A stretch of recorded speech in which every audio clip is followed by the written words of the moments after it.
began. Whether they remove the subsidy or not, we will still be in problem. If they remove subsidy, they will share the money. They have already shared it before collecting it. They say over 400 billion will go to Jonathan's government. Over 400 billion will go to state government. Over 200 billion will go to local government. They have already spent the money before they earn it. They are just fooling Color Day to come and supervise an empty collection. No force on earth can stop this revolution. The fact that I am here today with my children, with all these wonderful Nigerians, send the message to Abuja and wherever they are that the struggles for which we have been planning and working all these years have now taken off. Governor of the Central Bank, Sanusi, came to Lagos and said, if you don't remove fuel subsidy, Nigeria will collapse. This country is not going to collapse. Those who are going to collapse are those who are cheating the Nigerian people. When my father was fighting, I was 13 years old. I am 50 in 6 months. My son is 16. We still have no electricity. We still have no health care. People are poor. People are dying because of 10,000 naira in this country. And people are stealing. The greatest Nigeria. For several hours, the speeches went on. Democracy is government of the people, for the people, by the people. Who are the people of Nigeria? If we have democracy, you must listen to the voice of the people. The government of our country has decided to impoverish us. We have decided to say no. The pump price of petroleum must revert to 65 naira. And if anyone was thinking this was just a one-off, the protesters had this to say about that. By tomorrow, when everybody's coming out, please do come with some mats. Come with some mats, come with some food. We shall sleep on the streets. If they stay faithful to those words, the back here less than 24 hours from now. Under pressure, under pressure, under pressure, under pressure, under pressure, under pressure. No food, TV belly, no money. DJ Badimasi, Channels Television News.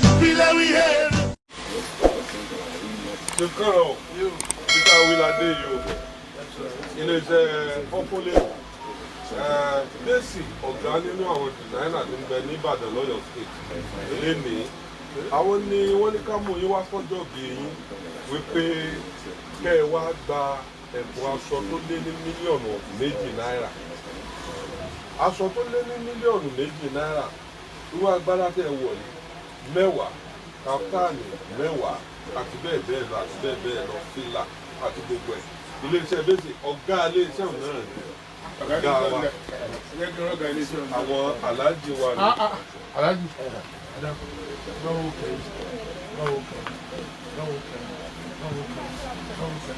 bẹ́ẹ̀ ṣe daṣọ àṣírí bò ní gbogbo ọ̀nà àṣírí yóò ní tú. Àmín. Iléeṣẹ́ yóò ní gbàjẹ́. Àmín. Ẹni mọ́ bójú ọmọ ẹni rí wàhálà.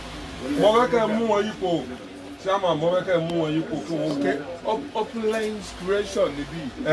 Fashion and outfit. Ẹ fi kámẹ́rà wò. Ẹ̀yin èèyàn wa ń lé wò mí dáadáa o kẹ́sì wo iléeṣẹ́ yìí. Bàbá yìí ni ó ṣe ohun tó wà lọ́rùn mi yìí o tí wọ́n sì ṣe mí lọ́ṣọ̀ọ́ àwọn ni wọ́n rán wọ́n sì ṣe agbádá 10 fún mi kaftan 10 ó di dandan ẹ dákun bẹ́ẹ̀ bá fẹ́ wọ aṣọ gidi tẹ́ ẹ fẹ́ mọ èèyàn tẹ́ ẹ sì fẹ́ jáde kí wọ́n béèrè lọ́wọ́ yín pé ń bo lẹ ti ráṣọ ọ̀dọ̀ Opulence creative ni o àti creation fashion and outfit lẹ gbọ́dọ̀ máa lọ o àbẹ́ ẹ̀gbọ́n tí mo sọ òye yín máa wá mú yín káàkiri bí iléeṣẹ́ wọn ṣe rí àtàwọn iṣẹ́ tó ti ṣe ẹ tẹ̀lé mi ẹ tẹ̀lé mi.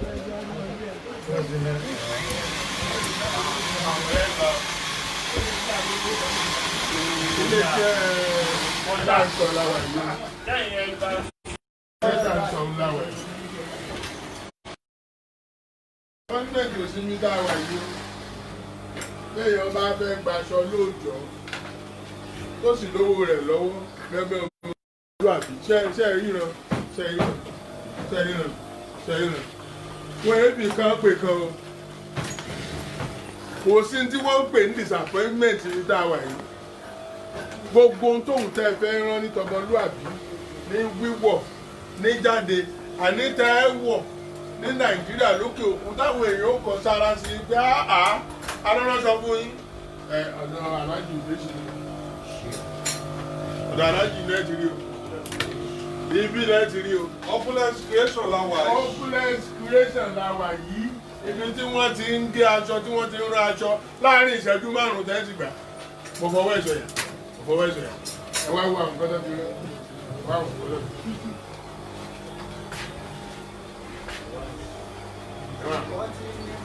ẹ wá wo àwọn nǹkan tó fi rẹ́ ara tí wọ́n ti rán rèé o ara tó rán rèé o èní ni wọ́n gbélé wa lójú ni o kọ́lá olóòtú ló lè léyìí. wọ́n ní ọmọ àdábá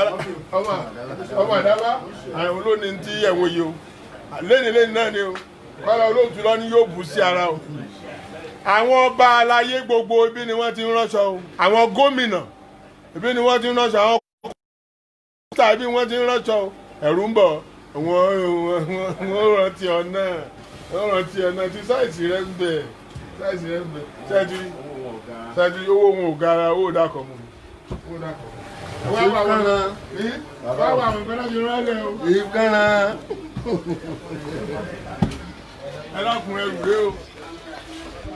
ẹrù rẹ o àwọn èèyàn ló ní o ní kíákíá báyìí wọ́n ti ń bọ̀ wá gbà lónìí o opulence creation fashion and outfit àwọn ni wọ́n rán o wọ́n ránṣọ fún ni lókè òkun lamẹ́ríkà ní Canada ní Dublin ibikíbi tẹ́ ẹ wà ní all the world ẹ̀yin ẹ ṣáà kàn sí wọn ní kíákíá ẹ wá dákun torí àbí kí ni àdírẹ́sì bí àti nọ́mbà bí tí wọ́n ní nọ́mbà d. ẹ máa gbóhùn sókè. wọ́n ní nọ́mbà 12 wọ́n ní nọ́mbà 12. ẹ kà á wà ní. ẹ jẹ́ nǹkan ẹ jẹ́ ń kà fún yín. nọ́mbà 12 W.O. Lawal Street behind Lister Motors Ring Road ló wà nílùú Ìbàdàn bí tá ẹ lè pè wọ́n sí rè o 080-378-75943 ẹ jẹ́ kí n tún pè 080-378-75943 nọ́mbà mi tún wà o 080-9677-9707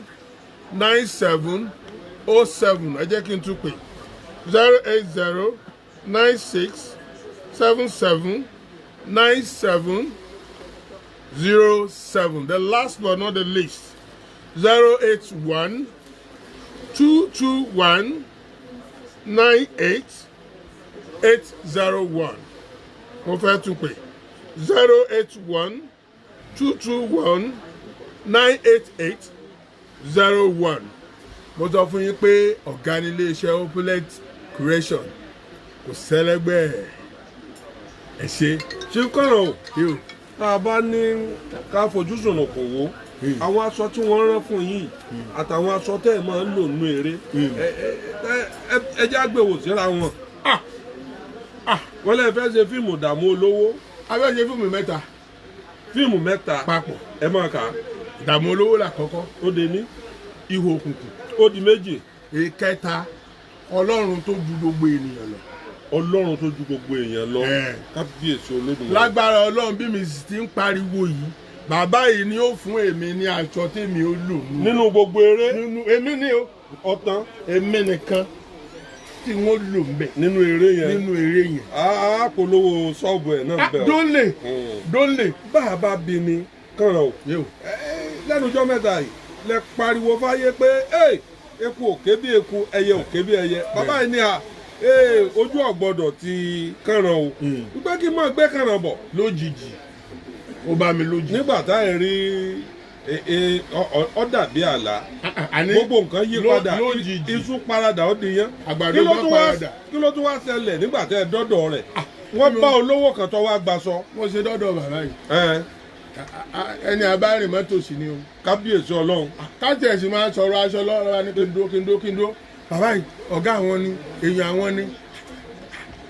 ẹ kọ̀ lẹ́sà àwọn ẹni kí n má ká wọn jìnnà pé bàbá yìí ti sọ̀rọ̀ mi fáwọn àyà mi ṣe kì í.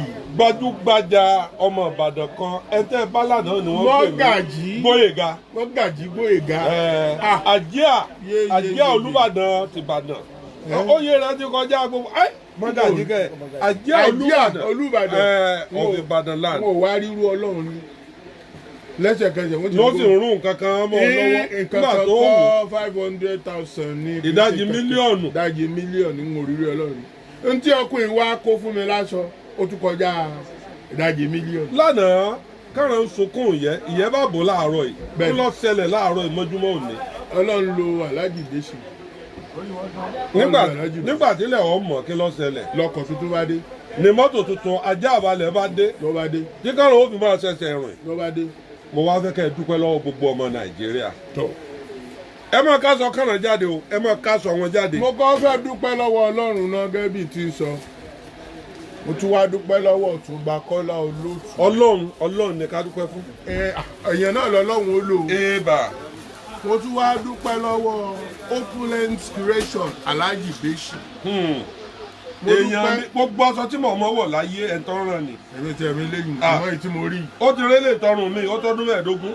èèbà. gbogbo aṣọ tí mò ń wọ̀ láti bí ọdún 15 ọwọ́ aránṣọ kọ̀ọ̀kan fún mi lọ́sẹ̀ kan aṣọ 52 ni mo máa gbà lọ́wọ́ rẹ̀ lọ́dọọdún aṣọ tí n bá wọ̀ ó ní wọ́n gbọ́dọ̀ wọṣọ kan lẹ́ẹ̀mejì lórí prógráàmù tí n bá ṣe prógráàmù lọ́sẹ̀ yìí agbádá tí n bá wọ̀ lọ nǹkan ibo òdélé mi ò ní sẹ́mọ̀ ń ta aṣọ ni ń ta aṣọ ẹni tó jẹ́ orí bẹ́ẹ̀ rí odidi yàrá kan ni mò ń káṣọ sí nípa tọ̀rọ̀ aṣọ ọlọ́run ti mú yòókù bẹ́ẹ̀. mo wá dúpẹ́ lọ́wọ́ Alhaji Dèṣì mo ti wú mo wá dúpẹ́ lọ́wọ́ ọmọ gbogbo Nàìjíríà pátápátá àtọmọ káàrọ̀ òjìrì nílé lóko àti lẹ́yìn òdì. àwọn ni Ọlọ́run fi ṣe aṣọ fún mi tí wọ́n daṣọ bò mí. aṣọ àṣírí aṣọ náà dẹ̀ ní ya àmì Ọlọ́run aṣọ náà ní ya àmì Ọlọ́run kọ́rọ̀ Ọlọ́run dé Ọlọ́run ò ní padà àmì Ọlọ́run bí èèyàn labáṣẹ̀ tí ń bínú Ọlọ́run ò bínú mọ́ bí bínú Ọlọ́run bá ní ọ̀ká kú òun mẹ́ lónìí gbogbo nǹkan wá padà sípò rẹ̀ adúpẹ́ ìpẹ́ òkun lọ́wọ́ Ọlọ́run kẹ́rẹ̀ o ẹ súnmọ́ Ọlọ́run dáadáa o torí ọ̀pọ̀ eyín lọ́fẹ́ jìn kòtò ló omi adágún gbé lọ ẹ̀ ń sọ̀rọ̀ kan ẹ̀ lọ́pọ̀lọpọ̀ ní onítíátà Nàìjíríà ẹni kí wọ́n bá ní wọ́n hẹ́pù wọn ibi ikú ní bá sábà máa já sí ẹni wọ́n kò ti late ó ti late wọ́n má jẹ́ kí tèmi ó late ó tó dìgbà náà kàràn ọmọ Nàìjíríà sì gbọ́rọ̀ rẹ̀ wọn ò jọ́rọ̀ rẹ̀ ó late ayé tẹ̀yìn náà ò ní léètì ayé tí gbogbo ẹni tó dá sí ètò yìí ayé yín ò ní léètì tí kọ́ran lè ẹ̀yìn àwọn èèyàn kíyìn wọ́n ti wà lójú òpó rẹpẹtẹ 1.6 èèyàn 1 million sí ni wọ́n ń kíyìn pé ẹ kú ọjọ́ bí lẹ́ni ẹ kú ọjọ́ bí ẹ kú ọjọ́ bí ẹni ẹ̀wà kọ́rọ̀ ó lè bá a yá tí kọ́ran o ẹ sọ fóònù nọ́mbà iléeṣẹ́ yìí lẹ́ẹ̀kan sí àwọn ni mo fẹ́ wọ́n mọ̀ pé ẹ ń bá fẹ́ rán sọ bẹ́ẹ̀ ṣe ń pè mí bẹ́ẹ̀ ṣe ń wojú aago yìí